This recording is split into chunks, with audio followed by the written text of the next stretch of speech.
Mga kapuso, sa pinakahilagang bahagi ng ating bansa, dulo na po ito sa norte, bandang dulo na po, sa mga isla ng Babuyan.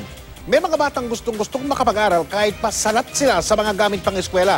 Sa kabila po ng kanilang hirap o kahirapan, punong-puno pa rin sila ng pangarap. Meron pong gusto maging doktor, merong gustong maging guro, pero meron pong isang bata, baka meron pang ibang katulad niya na ang gusto ay makakain lang ng sapat sa araw-araw. Panoorin niyo po itong pagtutok na ito ni Lia Manyalak des Castillo. Eksklusibo po ito.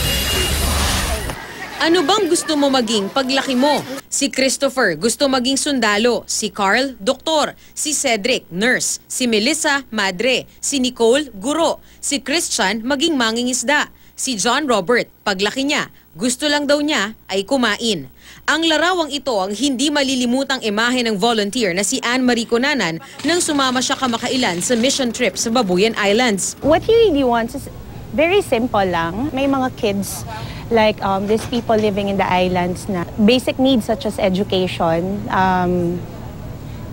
Sa atin, madali lang yun But for people living in mountains or people living in places like Babuyan, hindi lahat nakakapag-aral. Si Dino Dimar, isa sa survivor ng Florida bus crash noong 2014 at isa ring volunteer, makailang beses na ring nakapunta ng Babuyan Island sa pangunguna ni Father Jomar Sibug na dating na destinong kura paroko sa lugar. Hindi rin nila malimutan ang simpleng mga pangarap ng mga bata doon. Kaya kada taon, sinisikap nilang makakalap ng tulong para sa mga bata. Ano namin siya, Ricky, ano bang gusto mo paglaki? Simple lang sagot niya, gusto ko lang po maging grade 4.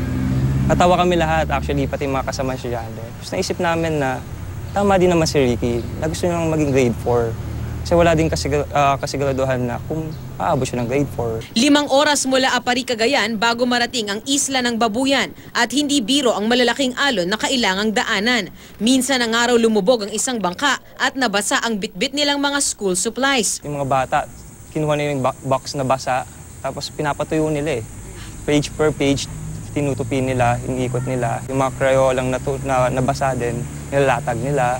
Hanggat may mga batang nangangarap, pangako ng mga volunteer, hindi sila magsasawang bumalik sa Babuyan, gaano man kahirap ang pagdaanan. Lia Manyalak del Castillo, nakatutok, 24 oras.